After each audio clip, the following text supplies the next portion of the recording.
So it is hard to believe, but this Sunday marks the beginning of Advent. Advent, of course, being the season in which we are anticipating and waiting for Christmas. And I think the church is focusing on things slightly differently than maybe our culture is in anticipation of Advent. Um, if you are curious more about Advent and the tradition, don't you worry. I have a big old book written by people much smarter than me, which define Advent in a way that I wanted to look at real quick, because I think they bring out some of the pieces of Advent, what we're trying to do in the church calendar, that maybe we miss at times. So, Advent means coming or arrival. This word has double significance, as in Advent we celebrate Christ's coming into the world and look with longing for his coming again. The season of Advent begins with an emphasis on final things, or eschatology. We watch and we pray with expectant hope for the establishment of God's justice and the return of the Prince of Peace. As the weeks of Advent progress, the focus shifts to thanks and praise for the birth of the one who has already come, Jesus Christ, our Savior.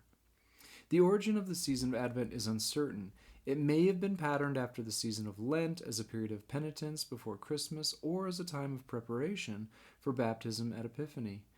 The duration of Advent was, at some times and places, as long as 6 or 7 weeks.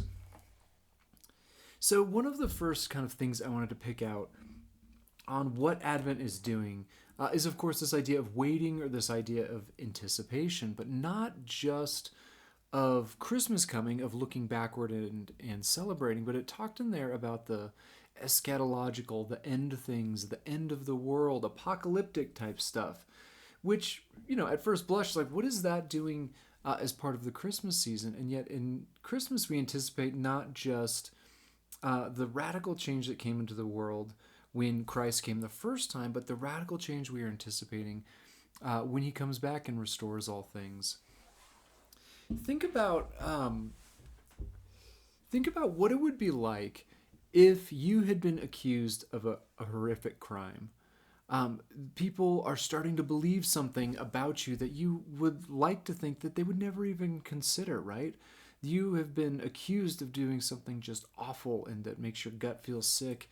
And maybe you're having trouble finding work. Maybe people you thought you knew are avoiding you and won't talk to you. Maybe you're getting yelled at in the street or something like this, right?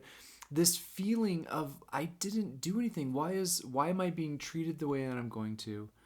And then imagine your relief when you're dragged to court and instead of something awful happening, you are vindicated completely. The truth comes out. Everyone who ever doubted you is proved wrong. We find the true culprit, what is good, what is bad, and you are pronounced innocent. And a lot of people need to apologize for ever having doubted you, and it is definitively been proven who you are and that you would never do something like that. This feeling is one, I think, that haunts God's people throughout human history. In the ancient times, the country of Israel, God's chosen people, had a special relationship. God chose them out, even though they were unimpressive, for the sake of showing the world what he was like, what he was all about. And most of human history wasn't real impressed, right? Like, okay, if you're so special, if you're representing God, if God is among you and teaching you the way to be in the world, shouldn't you be a little more successful and impressive? Shouldn't you be as big and bad as the empires around you? And so these promises that we hear again and again in the Old Testament of God making all things right, of God being among them, of God vindicating their position and their identity, is one people would have hoped for when again and again and again they find themselves oppressed by violent empires who, in many people's minds, would have been more successful. But they held out saying, we know better. We know that God has our back. We know things are going to be made right. We find something very similar in the New Testament, right? Again and again, Jesus catches people off guard by saying how close God is and what God is like. And it surprises people, each down to the modern day, in which Christians are often considered strange, hopefully because they are treating people better than anyone else. They believe in the dignity of God among us. They believe in treating the least as important as anyone else, that they don't value success on the same terms as anyone else. And there is a looking forward, an ache for God making things right, for God putting things the way that they are supposed to be, for once and for all that day of vindication in which people can't look down on us or God's ways in the world and say, this is success, when in our deepest hearts we know better. It won't feel like the wrong people getting ahead and things just simply not being fair the way it often does now. And so that's the tension that I think Advent invites us into. And so the pattern we're going to be looking at throughout this Advent season is a little of each of those, right? So there's some great, fantastic Old Testament promises that God makes, which are fulfilled in Jesus' presence, and yet don't feel like they've come fully to fruition yet. We're still looking forward for those things. And then there's some New Testament stories, some ways about the way God works in the world in which we will celebrate what God has done, but also what God is going to do. So that's kind of the pattern we're going to follow this year for Advent. Kind of a lot of this looking forward and anticipation, both to who God is and what God has done, but also the fullness of culmination when God does something brand new. So the first of these this pattern of passages I wanted to look at comes out of Jeremiah 33. This is one of the Messiah passages in which this figure of King David's line shows up, and we're going to hear very specifically many of the things that Christ's presence is going to tell us about, right? The time is coming, declares the Lord, when I will fulfill my gracious promise with the people of Israel and Judah. In those days and at that time, I will raise up a righteous branch from David's line, who will do what is just and right in the land. In those days, Judah will be saved and Jerusalem will live in safety. And this is what he will be called: the Lord is our righteousness. So two things I wanted to just kind of point out real quickly from this passage, those promises, those things holding on. Okay, the two things that they're, I think, most celebrating in this passage, because they most certainly do not have them at the time when the prophet Jeremiah was teaching. He lived in absolute chaos, absolute social upheaval. I mean, it just could not have been much worse in any sense of the way than when he lived. And yet the promise that they're holding on to is someone is coming to restore things, to make things right, in which justice, what is just and right, will be lived in the land. It's no longer going to be unfair. The pieces are no longer going to not fit, right? We're not going to have that ache that things aren't right anymore. But then it has this fascinating title for this messianic figure: the Lord is our righteousness. Righteousness is just, a good church word meaning rightness. Again, the pieces fit. It's very similar to justice. It's just the piece that we kind of experience in some ways. Justice might be the system, the communal aspect, and rightness or righteousness is kind of how we experience it personally or individually. And so the promise there is interesting. When all these things happen because Messiah is among us, when this figure causes these things to happen, and yet it's not because we deserve it. It's not because the rightness or the insight or the spiritual depth is within us. It's because God is with us. God is our rightness. We're not going to find that thing anywhere else. And this promise will carry us into the New Testament, right? The hope, the desire that a figure, a king, is going to show up who is going to fix things and make things right. And Jesus demonstrated that in his life, left and right. And yet, him being established in the world did not decisively, once and for all, fix everything. And so at some point, Jesus' disciples were asking him, okay, when is that actually going to happen? And in response, he goes into what's a fairly kind of traditional apocalyptic end of the world text here, which is much longer. I'll read just a little piece of it. But I think, again, what God is wanting us to do with this passage is surprising, especially during Advent season. So in Luke 21 we read, There will be signs in the sun, moon, and stars. On the earth there will be dismay among nations in their confusion over the roaring of the sea and surging waves. The planets and other heavenly bodies will be shaken, causing people to faint from fear and foreboding of what is coming upon the world. Then they will see the Son of Man coming on a cloud with power and great splendor. Now, when these things begin to happen, stand up straight, raise your heads, because your redemption is near. Jesus told them a parable. Look at the fig tree and all the trees. When they spout leaves, you can see for yourselves and know that the summer is near. In the same way, when you see these things happening, you know that God's kingdom is near. I assure you that this generation won't pass away until everything has happened. Heaven and earth will pass away, but my words will certainly not pass away. Take care that your hearts aren't dulled by drinking parties, drunkenness, and the anxieties of day to day life. Don't let that day fall upon you unexpectedly like a trap. It will come upon everyone who lives on the face of the whole earth. Stay alert at all times, praying that you are strong enough to escape everything that is about to happen and to stand before the Son of Man.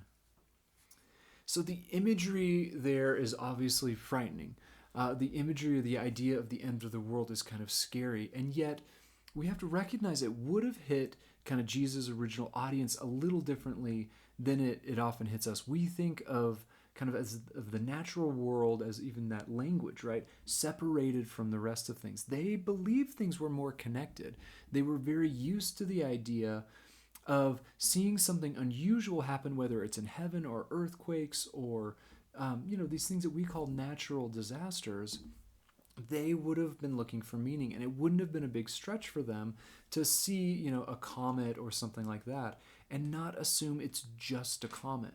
They assumed that things were connected and there was a reason. That language of science is one that at first we feel like is not really connected to us.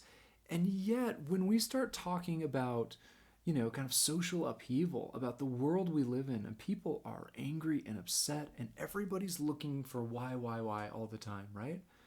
It would not have been a big stretch for people in the ancient world to see something happen in the natural world and start applying that almost immediately, saying, what is this trying to tell us? What is this warning us? What are we supposed to do? And applying that again to the social political world in a way that would be very familiar to us. And so, it's very similar to what we do nowadays, right? Like we just finished an election season. How much time was spent analyzing and thinking about it and trying to figure out the significance of why did this happen and why did this go and how do we predict what happened? And everybody's got a view, everybody's got an opinion. Everyone wants to tell us what we're supposed to think, how we're supposed to interpret the times, right? We're not so different from people in the ancient world, the original audience Jesus was talking about. And like them, if you notice this passage, Jesus doesn't seem as interested in how we are supposed to interpret things, whether it's social upheaval, the political of the world around us, or trying to figure out the meaning of natural disasters, that sort of thing. What Jesus is interested in here is recognizing that we have a reaction, right? At the end of this first section, he says, take care that your hearts aren't dulled by drinking parties, drunkenness, and the anxieties of day-to-day life. Pay attention. Don't get distracted by good things or by worries. Don't just figure nothing really matters. We got time to fix it. Don't fail to recognize big things are going on around us, and God wants us to again have a reaction to that. And again, we find that same reaction that we did in Jeremiah. In Jeremiah, why will things be okay in the end? Because God is our rightness, because God is the one establishing things to be okay. And we hear that right again here. Stay alert, praying that you are strong enough to escape everything that is about to happen and to stand before the Son of Man. Yet again, we can make the mistake of trying to figure this stuff all out on our own, or just, toughing it out, when times are confusing and when suffering happens and the world doesn't totally make sense. But we're not supposed to. We don't need to understand everything that is happening around us. We need to understand that we need help, that we need God among us. And that's the promise, even in really scary sections like this section we just read out of Luke. It's fascinating to me that I think the reason people could see signs in the ancient world is they just kind of assumed that nothing was just what it appeared, right? Whether it's a comet or a drought or political action around, they always kind of assumed that there was something else going on. And a lot of people consider the Gospel of Luke the most apocalyptic of the Gospels. And that's because he recognizes and he sees how Jesus sees significance in almost everything. And so what is Jesus almost always doing? He heals people. He tells stories almost always from everyday life to tell about who God is. He heals people to show God desires wholeness. God desires health and strength and abundance around us. And and the other thing he's always doing in Luke is having meals. Most of his teachings, many of his times of celebration, are times that he relates to not just a meal, but to what the spiritual life is like, and again to what the end of the world is going to be like. And so I think we can find encouragement in these passages, even when our lives are defined by waiting and asking God to definitively come out. I mean, listen to this first section again in the light of kind of the culture and the political world we live in, and just we may not be seeing all these things as literal as we hear here, but man, does it feel like this is going on a lot of the time, right? There's gonna be signs in the sun, moon, and stars. On the earth, there will be dismay among nations in their confusion over the roaring of the sea and the surging waves. The planets and other heavenly bodies that will be shaken, causing people to faint from fear and foreboding about what is coming on the world. Doesn't sound as different from many of our fears and worries about the world around us as I wish it did. Now, when these things begin to happen, stand up straight, raise your heads, because your redemption is near.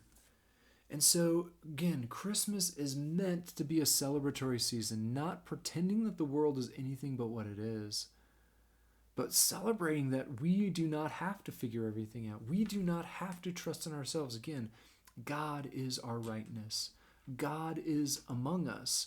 God came among us very literally. He took on all of our weakness, and he killed all the things that were keeping us down, death and sin and oppression in every way, shape, or form. That is what we look forward to, and that's what we celebrate, both looking back at the time Jesus did it in history and also seeing the chaos around us and standing up tall saying, you know what? I trust God knows what he's doing. I am going to look forward to celebrating this Advent season, to anticipating maybe just this little celebration, which we remind ourselves what is true, but also looking forward to the day we can put our heads up high, trusting in God and his way of doing things, and knowing everything is going to be all right. Everything will be vindicated. The world will, in fact, be fixed. Right and wrong will be determined. To me, that sounds like something worth celebrating, and it's something that we can miss that's part of Advent and Christmas, but I think God's inviting us not to miss just how significant this season really can be.